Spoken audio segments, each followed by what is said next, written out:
kapal. Kaya po Lord, nananalig po kami na ang mga kasalanan po namin ay inyong patatawarin. Patawad, Panginoon, patawad. Pinupuri ka namin Lord sa bawat sandali, bawat minuto, oras-oras, araw-araw. Dahil ito po ang aming Diyos na buhay na buhay.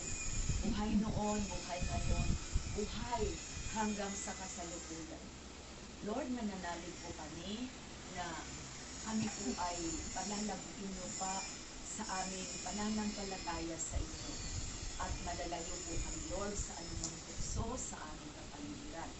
Lahat po kami, Lord, bibigyan niyo po ng peace of mind na ang isip po namin ay nakatuon lamang sa inyo po, Lord, at sa aming mga mahal sa buhay at sa aming kapwa.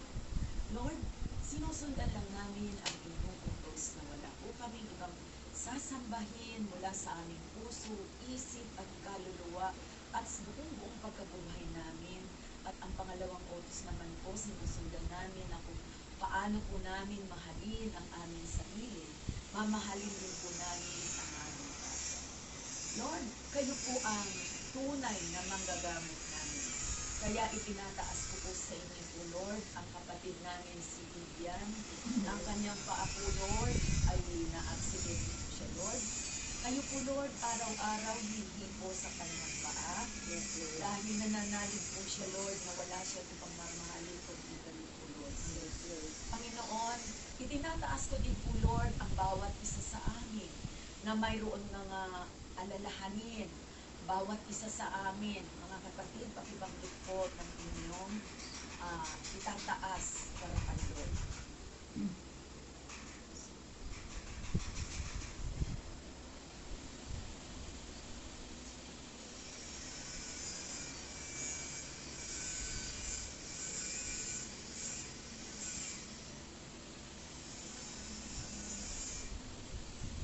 Panginoon, ito po kami, Lord.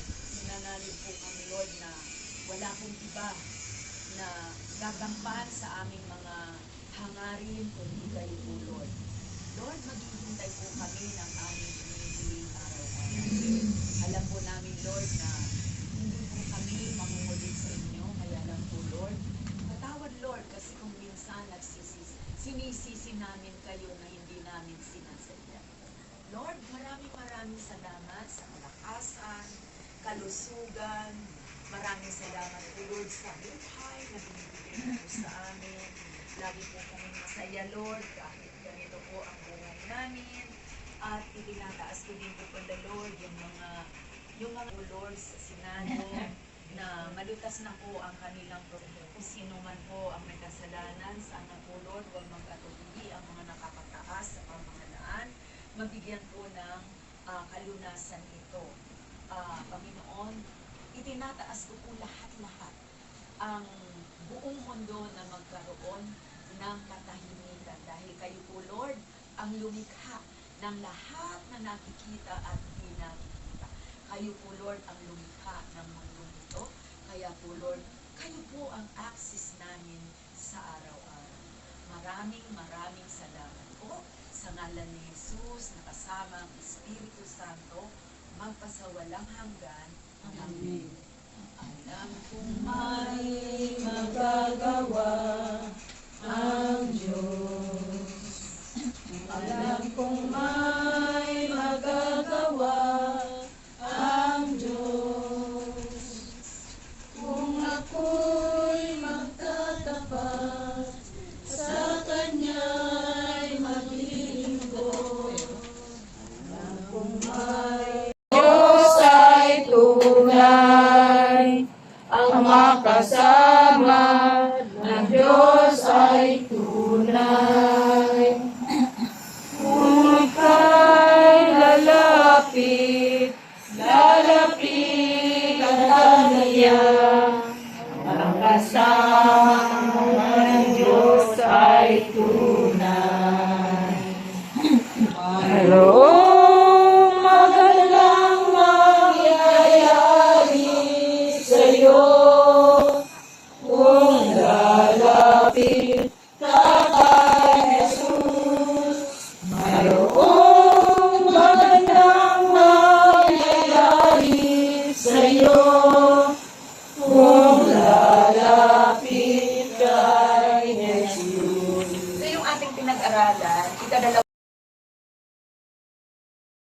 yaman ng mundo para sa pagsunod kay Jesus.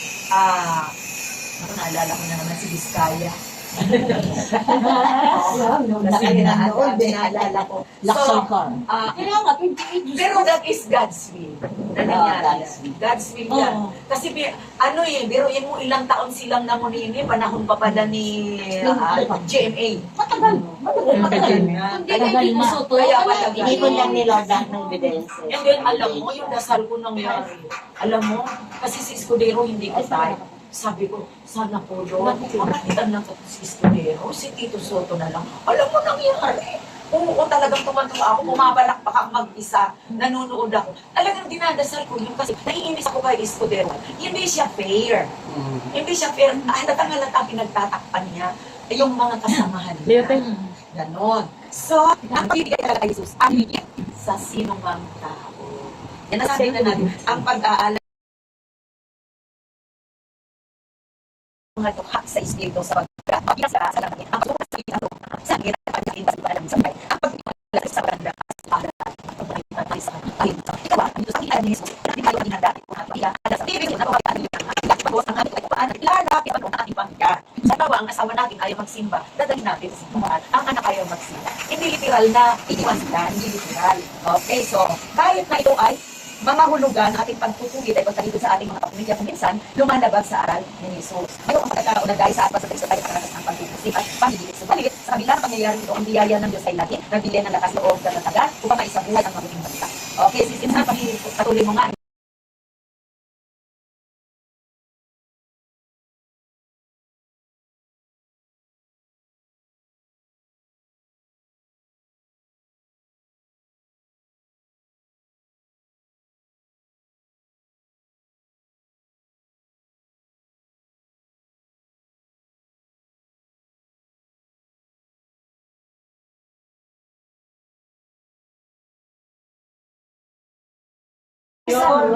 Walang lahat sa mga nanguha. At saka, oy, common sense na lang kung maniwala tayo. Kaya, hindi tayo tanga.